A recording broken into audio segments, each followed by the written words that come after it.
ये भी शुक्र है कि मैं यहाँ सारम बर्नी ट्रस्ट में आई हूँ और मेरी इज़्ज़त भी महफूज है, मेरी जानें और मेरे बच्चों की जानें भी महफूज है। अगर यहाँ नहीं आती तो यहाँ आने से 1-2 दिन पहले ही मेरी जो ना कत्ल हो जाता है, 1-2 दिन बाद ही ना हो रहा है। मेरा शौहर मुझे कत्ल कर देता है, किसी बच्चे को कत्ल कर देता है। मेरा शौहर बहुत अच्छा था, हर चीज़ में किसी चीज़ की कोई कमी नहीं थी, लेकिन उसका अपने सौतेले बाप के साथ प्रॉपर्टी का ट्रायल चल रहा था। उस पर ना उसको कुछ या जादू वगैरह किया गया, कोई चीज़ खिलाई गई जिसकी वजह से उसका दिमाग पलट गया और वो 3 महीने से मुसलसल लड़ रहा था, झगड़ रहा था, मारपीट कर रहा था मुझसे, यहाँ तक कि बच्चों पर भी हाथ उठाने लगा।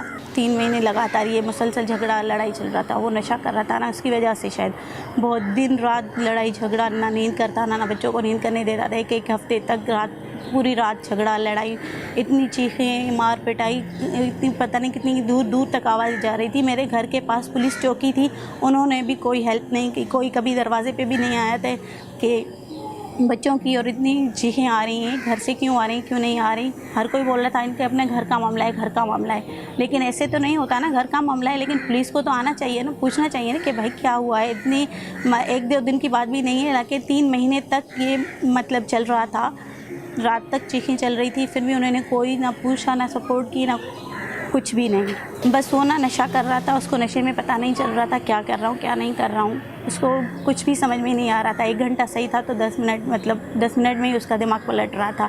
कोई बात कोई वजह नहीं थी, बस ऐसे ही थोड़ी थोड़ी बातों पे, घर की बातों पे, बच्चों की बातों पे लड़ाई झगड़ा कर रहा था।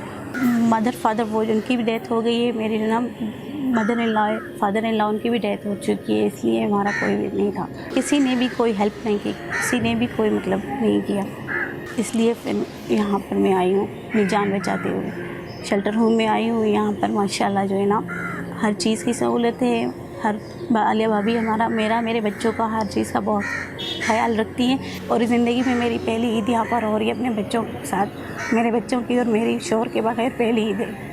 मैं ये कहना चाह रही हूँ कि अगर हुकूमत चाहे या गवर्नमेंट चाहे तो हर मसला हल कर सकती है, उनको हेल्प करनी चाहिए। ऐसे केसेस में एक इंसान होता है, मैं अकेली नहीं हूँ, मेरे माशाल्लाह से 6 बच्चे हैं, तो उनको हेल्प करनी चाहिए।